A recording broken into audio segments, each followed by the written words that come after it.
Morning students, आज हम पढ़ते हैं एमकॉम फर्स्ट सेम का जो हमारा सब्जेक्ट है वो है हमारा human research management.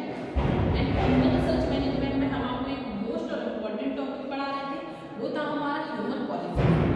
Human policies के कुछ टॉपिक्स, कुछ पॉइंट इससे पहले वाली वीडियो में कंप्लीट हुए हैं। आप लोग पिछली वीडियो जाकर देख सकते हो जिससे आपका कोई भी टॉपिक मिस ना हो। आज की वीडियो में हम आपको पढ़ाने वाले हैं नीति निर्धारण की प्रक्रिया चरण।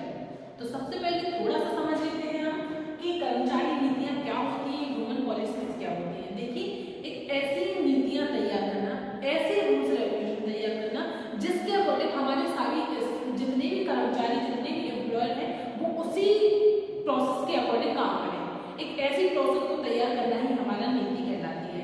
सीधी सी बात है कि अगर हम अपने बिजनेस खोलते हैं तो हम अपने बिजनेस में कुछ रूल्स, कुछ नीतियां ऐसी बना लेते हैं जिसके अकॉर्डिंग आने वाले कर्मचारी भी, जो काम करके जा चुके वो कर्मचारी भी, जो प्रेजेंट में है वो कर्मचारी भी, सभी कर्मचारी उसी प्रोसेस में ही काम करते हैं।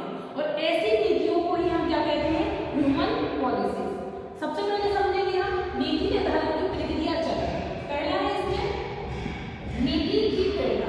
सबसे पहले तो हमें नीति की प्रेरणा कहाँ से आती है? हम जो काम करते हैं, हम जो वेबसाइट खोलते हैं, वेबसाइट चलाते हैं, उसमें सबसे इम्पोर्टेंट है कि नीति की प्रेरणा आना। क्योंकि विदाउट पॉलिसी से हम काम करेंगे तो हमारा वो काम क्या होगा, सक्सेस तो नहीं होगा। क्यों नहीं होगा? क्योंकि कुछ कर्मचारी अपनी पॉलिसी यूज कर रहे हैं, कुछ अपनी कर रहे हैं, कुछ अपना चला रहे हैं, कुछ अपना कर रहे हैं।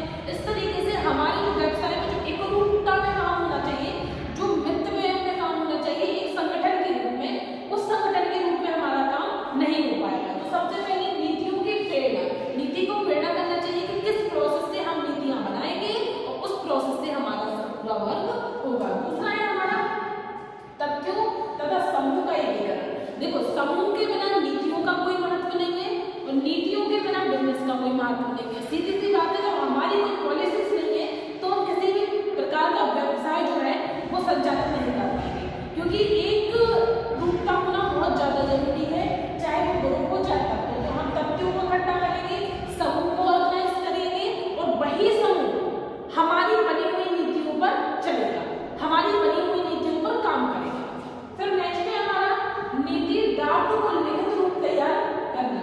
नीति ड्राफ्ट को, जो ड्राफ्ट है हम जो लिख लेते हैं, सीधी सी बात है, नीतियों को हम कैसे बनाते हैं, ड्राफ्ट। ड्राफ्ट क्या होता है, ये पहले हम बना लेते हैं। अगर कुछ उसमें एडिटिंग होता है तो एडिटिंग हो जाता है, संशोधित करना चाहते हैं तो संशोधित हो जाता है।